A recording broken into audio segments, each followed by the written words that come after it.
Hey everyone, welcome back to Quick Chats with Sue. I have a special one for you today. I am here with my dear friend, and we are going to use pseudonyms so I can protect their privacy. So we're going to go with James. James and I are going to talk about something really important. We're going to talk about trans healthcare today.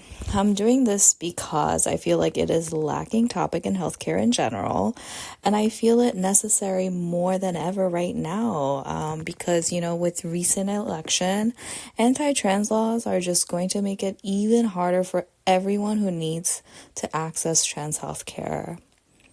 So I'm going to start with talking about allostatic load. Allostatic load is a measure of the physiological wear and tear that occurs when the body repeatedly responds to stressors. So I'm going to give you a scenario. Think about when you're going to your doctor's office. You're usually going there because you're sick, or maybe you're getting a test or a lab done and you're waiting for results. Either way, there is a certain amount of anxiety. This adds to your allostatic load. On top of that, imagine having to worry about your provider or your healthcare team judging or disrespecting or making you feel uncomfortable for being who you are. Trans people experience this at least 2 times more than cisgender people when accessing healthcare. And I say 2 times more here, but that's probably very underreported statistics. So this continuation of stressors and daily microaggression adds on to the overall allostatic load, which results in both poor mental and physical health outcomes in the long run. What this means is that healthcare becomes a source of barrier for healthcare, which leads to health outcome disparity. All right, so that was my intro, and without further ado, here is James. Hey, James. Hey, Sue. So happy to be here today. Thank you for willing to have this conversation with me tonight. I have some questions for you today. I'm gonna start by asking you, what were some of your thoughts when you were beginning your transition? I think I was worried about the reactions of like my friends and family. I mean, I feel like I have pretty accepting and loving friends and family and community, and I'm very fortunate in that way, but I was still, a little nervous and scared to talk to them, but I had, an overwhelming positive response, and I'm very fortunate in that regard. But one of the more difficult things was trying to figure out what my health insurance actually covered. One of the first things I was interested in was getting top surgery, and it was so darn difficult trying to find what I needed, what my health insurance required in order to have health insurance cover the procedures or even just make an initial appointment. And I ended up finding these things called policy bulletins that are buried in the depths of the internet. And I consider myself like a pretty good internet sleuth, and it still took me a lot of time. Wanting to make sure that I have insurance coverage, because healthcare is so expensive. For sure. It's so expensive. Yeah. We all know that. And luckily in Massachusetts, all insurances that are based in Massachusetts, including Medicaid, Mass Health, are required to cover gender-affirming care, trans health care procedures. So very, very fortunate in that regard. Yeah, so you mentioned it was extremely difficult, and James, you're one of the most navigatable person with paperwork that I know. And so, you saying that it was hard to find and it was buried deep and in the shaded corner of internet, that's saying something. Mm-hmm. And so did you feel like you had the support you needed in your life? And if you didn't, did you feel like you could find that support you needed? And when I say support, it doesn't have to be coming from healthcare. Did you have mental, emotional support from your loved ones, your family, your friends, your community? Yeah, so I think I definitely had emotional support and like psychological support, like good friends, good family who could be there. There were also, this was a lot of my transition was going on during COVID, so there were a lot of support groups that had gone online and to this day remain online. So that actually was really great to be able to access things and connect with people really all over the country. That was great. Yeah, that's awesome. But in terms of like practical supports, I'm just thinking back to like October of 2020 when I got my top surgery, and there was no daycare, there was no preschool. So I had 2 young kids at home, and my partner had to work to pay the bills, as one does. And I was, pretty quickly after surgery, ended up needing to go back to taking care of them. And, I think that definitely slowed my recovery down.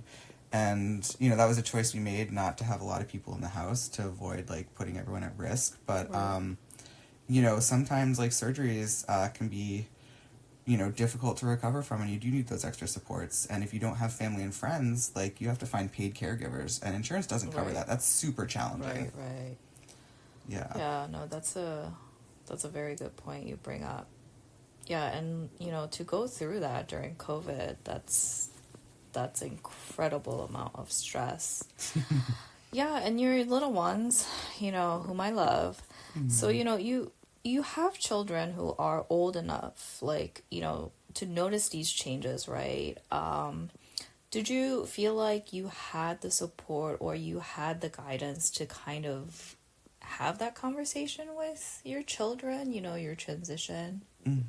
Yeah, no, that's such a good question. So I think I'm fortunate to have like a pretty solid therapist who, like, I went over some like scripts of like how to talk to like toddlers about this, and basically what we came up with was like, it was Mama I'll just say Papa. The doctors thought Papa was a girl when he was born. They got it wrong. So now Papa's going to take medicine to help him feel better, and now he's going to become a boy. And the kids were like, okay, cool, what's for breakfast? And, like, I think, like, at that young age, they're just sort of like, yep, that's fine, whatever. They got on board pretty quickly. We were able to find a lot of good children's books that talked about, like, gender and, like, trans issues. And I just think it's helpful also because all people have gender. So, like, it was, I think, cool for them to, like, get to think about their gender expression as a result of, like, me sort of, coming out as trans. But, they rolled with it pretty easily. I think one of the hardest parts was I thought, like, we'll do a gentle transition, if you were to say that, of, like, Mama to Papa. So I'm like, how about you call me Mappa, with the idea that then I become Papa? And they were like, Mappa is just not happening. And then finally I was like, okay, what if we just call me Papa? And they're like, we've heard other people call Papa. We will call you Papa. And then it just stuck. I think the hardest part for them, because they're still young, they use the bathroom with me, is having to use men's rooms. And there is a distinct disgustingness about men's rooms. It is a different experience using men's bathrooms. Always taken aback by the state of the men's restrooms. Yeah. It's really interesting that you say that. I think because as parents, I think it's very real concern that a parent could have, especially if they're transitioning, what their children might be experiencing. But you mentioned, like, your children were young enough that they were so like adaptable, they were fluid, they were flexible, because in part they haven't been socialized to put people in boxes, right? We live in such binary world. And, part of, like, this idea of,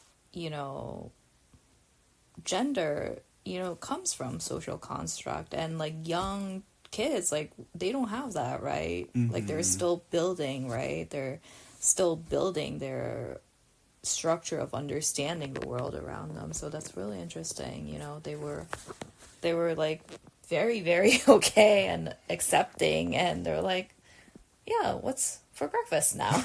Yeah.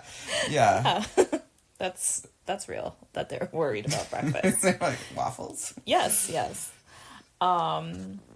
So, what's your relationship like with your healthcare provider or like healthcare team? Like, have you have you yourself ever been discriminated, or have you witnessed discrimination solely because somebody was transgender? That's a good question. So initially when I started my transition, I was at like a federally funded community health center that like sees everyone, from like migrant farm workers to like unhoused people to like people like myself with health insurance. And they were really chill, really great, and very, gender affirming, even though that wasn't their specialty. But I ended up, my doctor left and I ended up switching to a practice that focuses primarily on trans health. And it's been interesting. I think that that practice is, sort of under constant scrutiny because they treat children. And that makes them very, sort of narrow and strict in terms of their, the lens and their prescribing practices for, hormones, for example. So I honestly would have to say that I prefer the community health center, and I'm thinking of actually going back there. And in terms of discrimination, I've been like super fortunate that in healthcare settings, pretty early on, I ended up like passing as male, which like greatly enhanced my safety being read as a white male, albeit like gay and pretty flamboyant. Ultimately, I've received far better healthcare than when I was read as a queer cis woman. I go to the rheumatologist and they're like, "Oh, that sounds serious. We should like do a CT scan now." And I get the CT scan without having to be like, "Well, I heard maybe," and they just do it. It's amazing. I have that white male privilege that is quite real, and I think for me, just seeing that big shift and how my gender presentation has changed is how people respond differently to me. And I know that trans women of color, especially, and other BIPOC trans people do not experience those same privileges, and in fact are much more harshly discriminated against in healthcare settings. So yeah, I think also living in Western Mass has helped. It's sort of more socially acceptable to be trans affirming. So yeah, I've been very fortunate in that regard, but it is such a hostile climate pretty much everywhere else in the country. So Right. I mean, like, like you said, like I do feel like lucky enough that we are in a relatively safe environment. But, even here, right, like we have, I am aware of like the trans healthcare facility like nearby, and they don't advertise their location. They have cameras. I know they have cameras. I know they have like physical barriers. I know they have no windows for safety. And all these like surveillance too, right? Like, these providers, even here, like these providers, like nurses, doctors, nurse practitioners, like there's incredible amount of fear. They're operating under fear, right? Of like potential like legal threats, right? So it's what does that mean for the people who are receiving this care, right? When the providers themselves are scared, right? Like that's a huge impact on providing all like the best care that somebody can offer and receive. Absolutely. Yeah. Yeah, I think you hit on a really important point. Yeah. And so we're coming to end of our quick chat. What are some of the changes that you want to see in the future of trans healthcare? Oh my gosh, such a good question.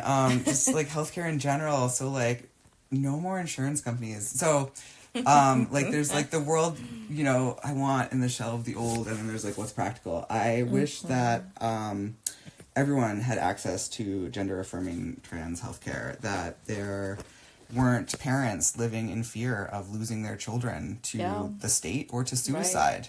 Right. In many areas, that there weren't people having to detransition and not live as their genuine self. I wish that anyone who needed care could access it, and I don't know what the next 4 years are going to look like, and I'm worried, but I think that sorry, I'm going a little tangential, but No, it's okay. that Please. like, you know, someone said to me like that we as a community keep ourselves safe. It's not the state that's going to do it. It's not Right. systems of protection that already exist to protect private property. It's the community and allies that are gonna get us through this next couple of years. So, yeah. Yes, ending on that hopeful note. Yeah, you know, we're gonna, more than ever, like, this is time to create community and create our own safety net, right? With the people that we love and trust. Well, James, we are about, time for that brings to the end. Thank you so much for, sitting down and having this conversation with me today. This is, I think, so, so, so important, and I think many people can use this. So, thank you. You're welcome. Thank you. This has been really helpful. Alrighty. Alright, guys, thank you for tuning in. Till next time. Bye.